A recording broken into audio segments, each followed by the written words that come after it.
வணக்கம் அன்பு சொந்தங்களே. இந்த டிக்டாக்ல ஒரு காணொளி போட்டிருந்தேன்னா, நீங்கள் நோர்வேயில் புதுக்க இலத்திரனியல் சாமான் வாங்குறாக்கள் அந்த சாமான்களுக்கு தனியாக இன்சூரன்ஸ் செய்ய வேணுமோ என்ற ஒரு கேள்வி வந்தது. அது தொடர்பாக நோர்வேயில் இருக்கக்கூடிய இந்த நுகர்வோருடைய பாதுகாப்பு விஷயங்களை கவனிக்கக்கூடிய அமைப்பு ஃபோர்புருக்கர் போர்ட்டால் ஒரு விஷயத்தை சொல்லியிருந்தது. இவ்வாறான தனியான இன்சூரன்ஸ் தேவையில்லை, அது நீங்கள் அப்படி செய்தால் வீணான பொருட்செலவு பணச்செலவு என்று சொல்லியிருந்தது. அப்போ இது ஏன் என்ற விஷயங்களையும் சொல்லி இது எங்களுடைய ஆக்களுக்கும் பிரயோசனமாக இருக்கட்டுக்கும் என்று சொல்லி அந்த காணொலியை போட்டிருந்தேன். நான் அதை பார்த்துட்டு சில பேர் சில கேள்வியை கேட்டிருக்கணும். அதில் ஒரு 5-6 பேர் கேட்டிருக்கணும். அதில் சொல்லியிருக்கிற விஷயங்களில் கொஞ்சம் தங்களுக்கு இன்னும் தெளிவு தேவை. அதாவது கேரண்டி, ரெக்லாமேஷன்ஸ் ரேட், இன்பு ஃபொசிக்கிரிங், மற்றது ஃபோர்புருக்கர் போர்ட்டாலன் அதுன்ற விஷயத்தையும் ஒருக்கா சொல்லி கேட்டுருந்துச்சுன்னா, இதில் கேரண்டின்னு நாங்கள் பார்க்கல. உதாரணத்துக்கு இங்கே நோர்வேயில் நீங்கள் வாங்குகிற பொருட்களுக்கு, அநேகமான பொருட்களுக்கு கேரண்டியும் அதேபோல் ரெக்லாமேஷன்ஸ் ரேட்டும் இருக்கும். 5 வருஷம் ரெக்லாமேஷன்ஸ் ரேட். கேரண்டி 1 வருஷம் அல்ல 2 வருஷம், பொருளுக்கு பொருள் வேறுபடும். இப்போ நாங்கள் உதாரணத்துக்கு எடுக்க போனால் ஒரு ஐஃபோன் வாங்குற மட்டும் வச்சுக்கொள்ளுவேன். ஐஃபோனுக்கு நோர்வேயில் 2 வருஷம் கேரண்டி, இப்போ 1 வருஷம் ஆக்கிட்டாங்க. இப்போ கடைசியாக நான் வாங்கினதுக்கு 1 வருஷ கேரண்டி என்று அதை வச்சு தான் சொல்கிறேன். அப்போ நீங்கள் ஐஃபோனை வாங்கிக்கல, உங்களுக்கு 1 வருஷ கேரண்டியும் 5 வருஷம் ரெக்லாமேஷன்ஸ் ரேட்டும் வரும். இப்போ இந்த 1 வருஷ கேரண்டி பீரியடுக்கு நாங்கள் பார்க்க அந்த ஃபோனுக்கு என்ன பழுது நடந்தாலும், சில வேளை பேட்டரி வீக்காக போகலாம் கெதியா, அல்லது ஸ்க்ரீனில் ஒரு பிரச்சனை வரலாம், ஓவர் ஹீட் ஆகலாம், அப்படி கணக்கு பிரச்சனைகள் வரும். இந்த இப்படியால் வரைக்கில் அதை நீங்கள் வாங்கின கடையில் கொண்டு போய் கொடுக்கல, இந்த கடை அதை திருத்தி தரும். எல்லாட்டிக்கும் புதுசு உங்களுக்கு தரும். பொதுவாக ஆப்பிள்ன்ற ப்ராடக்ட்ஸை பொறுத்த வரைக்கும் திருத்துறது குறைவு, ரிப்பேர் பண்ணுறது குறைவு. அநேகமான சந்தர்ப்பங்களில் உங்களுக்கு புதுசையே தந்து விஷயத்தை முடிச்சு விட்டுருக்கணும். சரிதானே? அப்போ இது கேரண்டி. இந்த 1 வருஷத்துக்குள்ள இப்படியான இதுகள் உங்களுக்கு கூடுதலான பவர் உங்கள்கிட்ட இருக்கும். அதாவது நீங்கள் காரணம் சொல்ல தேவையில்லை, கொண்டே கொடுத்தால் அவை அல்லது பிள்ளையை ஆராய்ஞ்சு போட்டு அதை திருத்தி தருவினா இல்லை புதுசு தருவினா.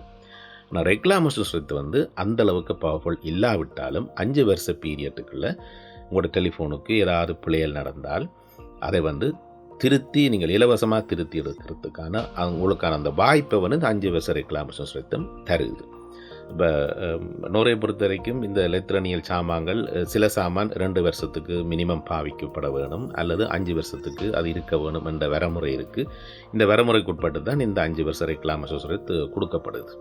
அப்போ இந்த ஐஃபோன் 1 வருஷ கேரண்டி முடிஞ்சிட்டாலும் கூட எனக்கு ஏதாவது பிரச்சனை வரைக்க கொண்டே நான் ரெக்லாமேஷன்ஸ் ரேட்டில் கொண்டே அதை திருத்துறது கொடுக்கறதுக்கான உரிமை எனக்கு இருக்குது. ஆனால் அதை ரெக்லாமேஷன்ஸில் செய்யலாமா இல்லையான்றது கடையோ கம்பெனியோ தீர்மானிக்கும் என்ற விஷயம் இருக்குது.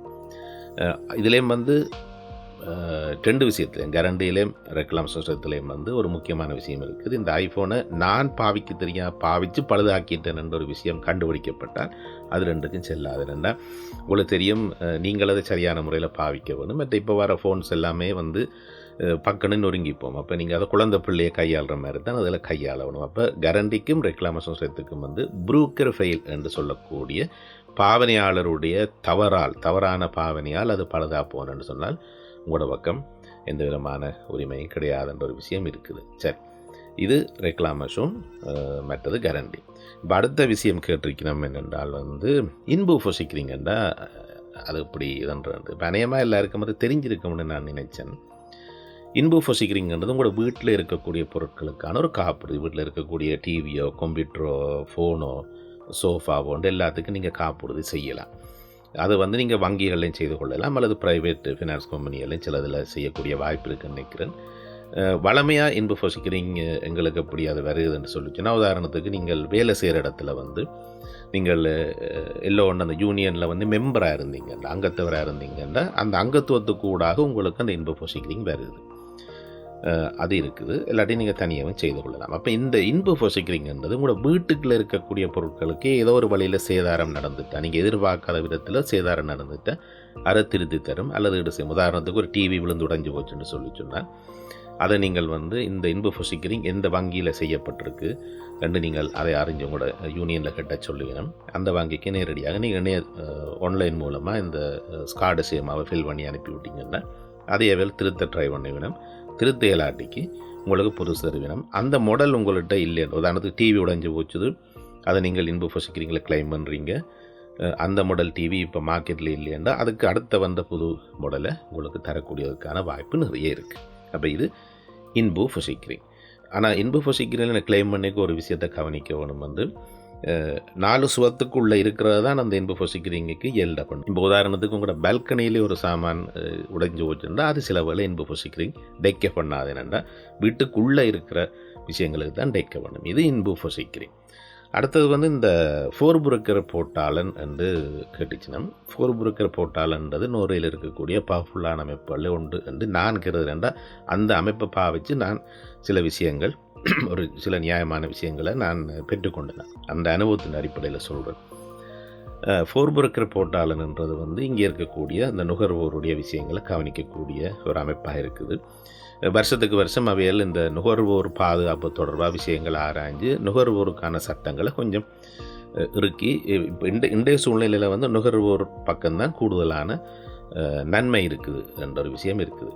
இப்போ இந்த உதாரணத்துக்கு நீங்கள் ஒரு ஐஃபோனையே நீங்கள் கொண்டு திருத்த கொடுக்குறீங்க. கடை சொல்லுது இது திருத்த இயலாது, நான் திருத்தி தர மாட்டேன், நீ காசு கொடுத்தான் திருத்தணும் என்று சொன்னால் உங்களுக்கு அதில் சம்மதம் இல்லை என்று சொல்லிச்சேன். ஏன்னா உங்களுக்கு தெரியுது அது நீங்கள் பழுதாக்கையில் அது தானாக இப்போ பழுதாக போனது, 5 வருஷத்துக்குள்ளே அது பழுதாக போச்சுது என்று உங்களுக்கு தெரியுது. ஆனால் கடை என்ன சொல்லுது, உங்களை நம்பாமல் சொல்லுது இல்லை நீ காசு தான் திருத்த வேணும் என்று சொல்லுது. அப்போ இதில் உங்களுக்கு ஒரு ஊயனியத்து ஒரு ஒத்தில்லாத தன்மை வந்துட்டுன்னா நீங்கள் இந்த கேஸை ஃபோர்புரக்க போர்ட்டாலனுக்கு பாரப்படுத்தலாம். அந்த ஃபோர்புரக்க போர்ட்டாலில் பாரப்படுத்திக்க அவை என்ன செய்வினம், 2 பக்கத்துக்கும் ஒரு சமாதான முயற்சி ஒன்றை மேற்கொள்ளினம்.